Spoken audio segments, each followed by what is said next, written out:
Lidlas nenustoja mūsų stebinti savo skanėstais. Iš tikrųjų pasižiūrėjau jau sudėtį, ne? Ir jeigu mes paimsim bet kurį kitą sūrį, turi daug riebalų. Čia žiūriu per 100 gramų 8,2 gramai riebalų, kas yra labai gerai palyginus su kitais. Jei paimsim bet kurį kitą, ne? O pavyzdžiui, naminį sūrį.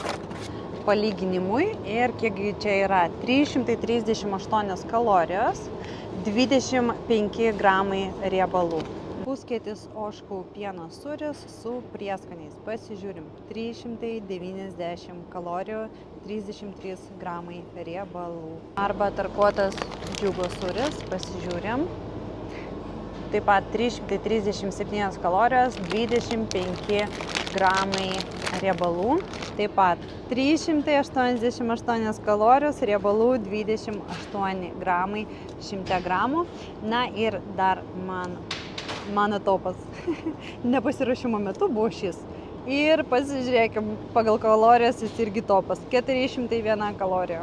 Oh my god. Sūrio mėgėjam vieną tokį, nes čia plonyčiai, ne, dalelė. Ant sumuštinuko ir panašiai ryte papildomai surinkti baltymų labai puikiai.